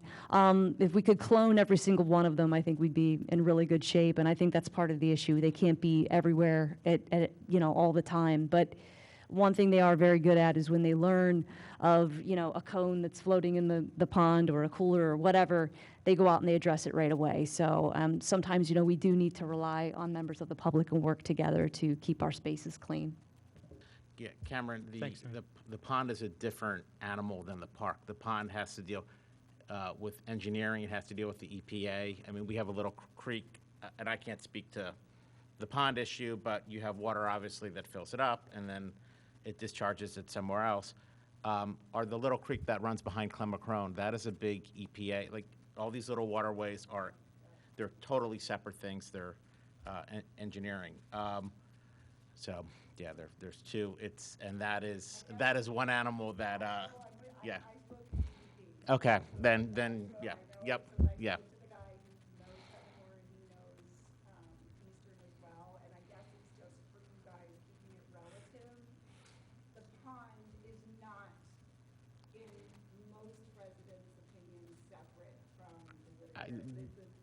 It's a total package, but but from a, yep, And Fenimore, we're looking at this as a total package, but we are looking at it, but each item create, you know, like I said, you can't look, you can look at it from the bird's eye view, but once you get down in there, that if we start dealing with the waterways, we're gonna have to answer to environmental concerns. Oh, no, I'm sure we have them. Okay. And I think if we learn through this process that we believe the pond is a high priority, I think that's something that we do need to take a pause and try and address and understand like what portions are relative to stormwater management, where obviously that might be a different bucket of funding, you know, to get the work done, but then understand on the other end, you know, what can we get done with this money as part of that relative to the project, you know, related to the pond. So I think that's what we want to understand as we move through this. Agreed. Yes. Sarah Pilling from Garrett Avenue. I just want to say, you want to encourage people to listen to this meeting, so there should not be side conversations. I've listened to enough meetings to know that it ends up like mumble and nobody learns anything. So if you would please insist that people come to the podium to speak. Thank you. Any additional comment? Okay, I'm going to take the little unconventional procedurally, but I know that I've pretty much been the only person from here speaking. I don't know if anybody on this board wanted to either have a discussion or address issues or speak on the topics before we close the topic. I'd like to say a few things. So looking back at my emails and notes, I think we discussed this February, March of 2019, if that's correct. I have not taken the opportunity to look at the video of that meeting, but you know, just for the record, I don't know whether I expressed it at that time or not, but I will just say that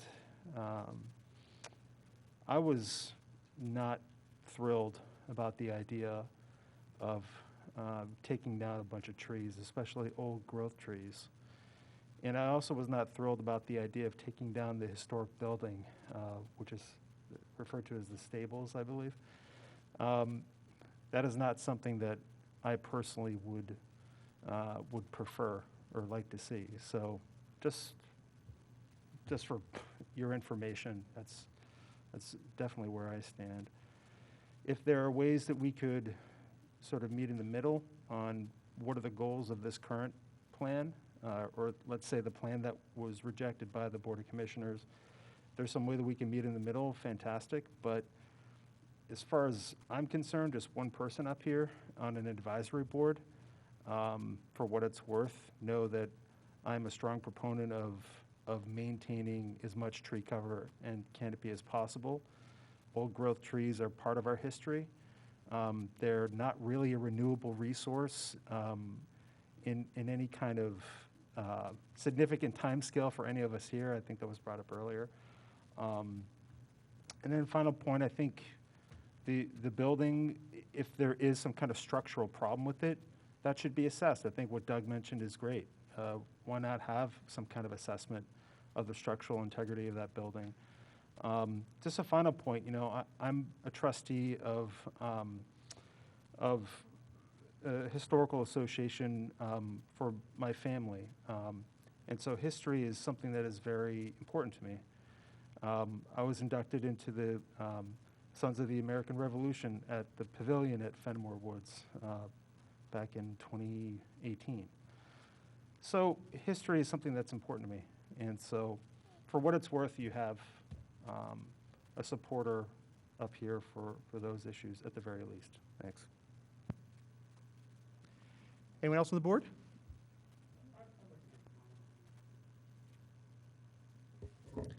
I think one of the things Mr. Higgins said earlier was there were a lot of egos involved here. And I think to go forward, which is the agenda tonight, is to set aside those things we thought we knew and to go with those things we want. And I kept looking at trees, stable, bridge, pond. What do we value? And I think we're now at a crossroads where we've crossed that, and it's time to, I remember when we met at Tennell Field about the snack stand. And I think 40 or 50 people showed up, and we walked and we talked, and we walked, and we talked. We did that at Odoricio. We walked and we talked.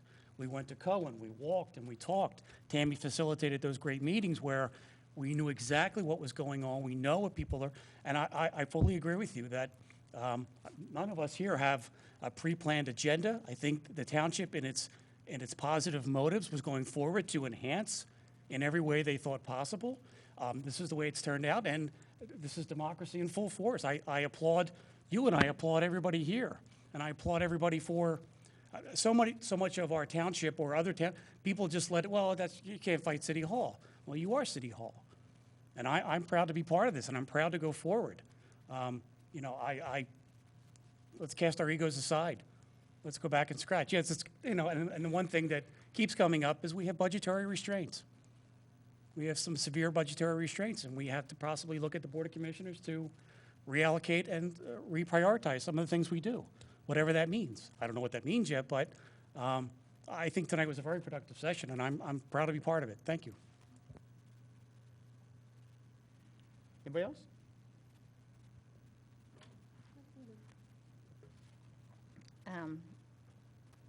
I am actually cheered by this whole meeting that we've had tonight. We heard a lot of good things.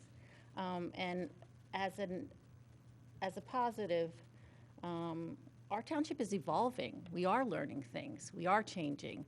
I've had the privilege of living in this township for a long time, and I've had another privilege of serving on this board for, I don't know, 6, 7 years, and then also as a shade tree board for 4 or 5. When we first started these processes, the township was a different place. It had different management. Now we are evolving. We are learning.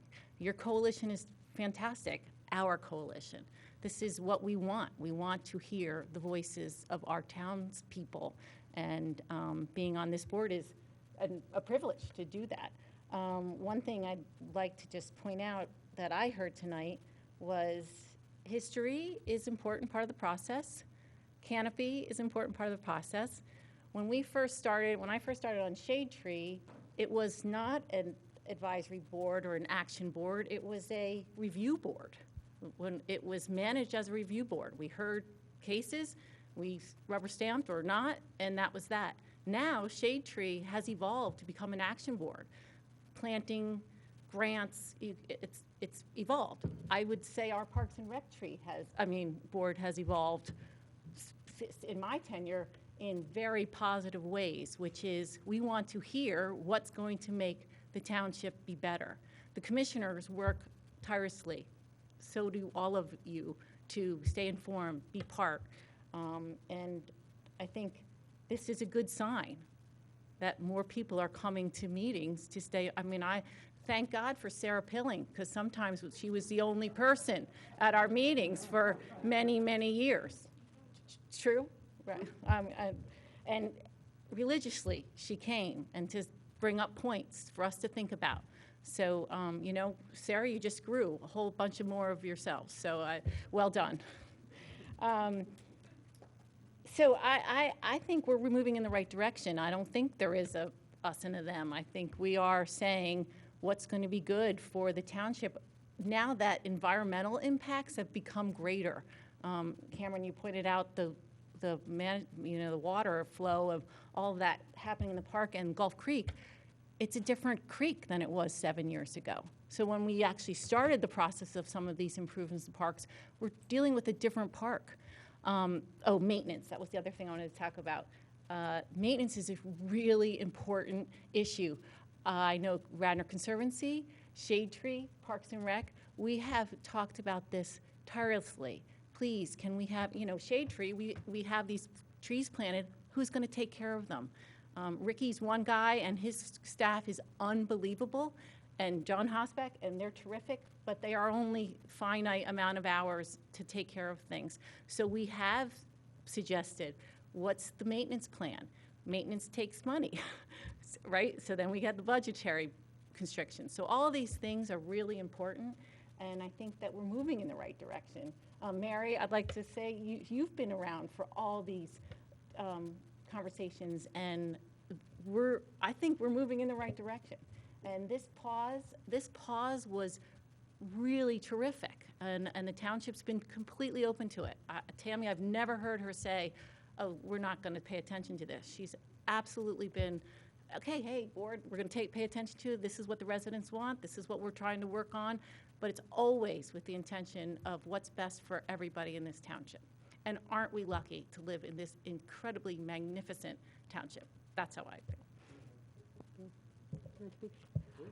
Oh, I wanted to agree with Claire on that there is no us versus them here. I mean, we are here to learn and to serve and to make the best decisions we can. Let me reassure everybody that ego had absolutely nothing to do with any decisions that were ever made by this board on this matter. And ego will have nothing to do with anything going forward. It's just not part of the calculation. And I would also, I feel very comfortable saying that the percentage of tree huggers on this board is no less than the percentage of tree huggers out in that audience. I, for one, and Sarah will echo this, I live in Skunk Hollow. I do tree tours. I can tell you every tree in that park, from the bark and the buds and the leaves and the way it smells. So you needn't fear that we are insensitive to what seems to be the #1 priority expressed here tonight, which is to protect that tree canopy. We're totally with you on that. So I look forward to now, maybe we all probably would have loved to have been a couple years ago, which is with robust public participation. So it's unfortunate it took us a couple years and a few hiccups to get here, but we're here now. So going forward, this should be a really productive, enlightening, educational, and hopefully fun experience where we get to learn what we all think is important and try to come up with a way to make everybody as happy as we possibly can, and making that, restoring that park to what it should be. Can I add to that as well? Sorry. Stewardship is something that we've talked about in meetings and outside of meetings for many, many, many years. Actually, back in early shade tree times, we used to have these come out to the park and take vines down. Vines are everywhere. It was a very big effort, but then, it all sounds like a great idea, and you get these Saturday afternoons, but then there's other things happening, and you get the 10 people out. So stewardship we would love to have a volunteer stewardship organized. Fenimore Woods Stewardship, these are the members, these are the action plans, these are the things that need to happen, volunteer. But that takes other volunteers organizing. We put those gorgeous trees in at Clem Crone. And then we had to have volunteers come and water them because the township didn't have the manpower back then, and we lost some. So it does take more than just the township. It takes all of us, and stewardship is something that's super important, but it takes more than just bringing up the ideas and complaining. It takes action. All right, well, I think I'm going to... May I? Reverend, please. Since everybody else spoke, I better say something here. As a kid that used to run around in this township causing havoc all over the place, since I've been on this board, it's been an eye-opening experience to see it from this side. And we do live in a beautiful township. It's a privilege to sit on this board and to see the interest in the township. And since I've done the walk through, what was it, Skunk Hollow? I've become a tree hugger myself. So I'm on board. And it's, something you said to me, it stuck with, we should be planning so that it's something that's here when we're long and gone. I think both of you said that. And we should preserve this thing for future generations to enjoy what we do now. And that to me, when you ride around, you see the historical value of this place. It's beautiful. And the community coming together to build this place up.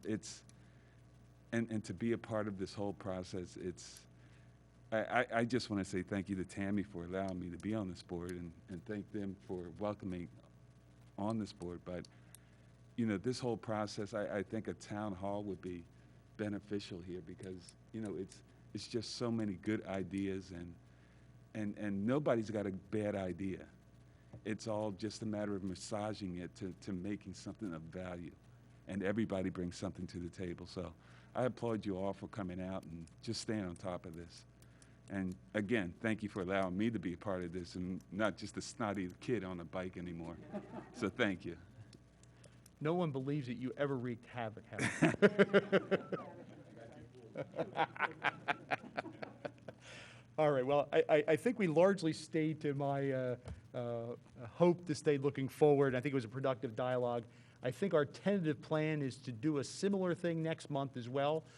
Tonight's a back-to-school night, I know, at the high school, and a lot of times folks take a while to get out of summer mode and into normal mode, I guess, of the fall and the rest of the year. So we'll probably do the same thing next month as well. And then the heavy lifting comes where we try to take and put these ideas into action. I know we'll have some discussions on that. And I echo everything that was said on this board. Thank you to everybody for coming out and sharing your thoughts. That was the purpose of this meeting. And we hope that you continue to stay involved in the dialogue as we go forward.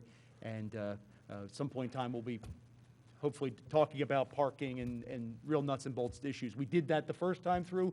We'll happily do it again and hopefully emerge with something everybody can be happy with.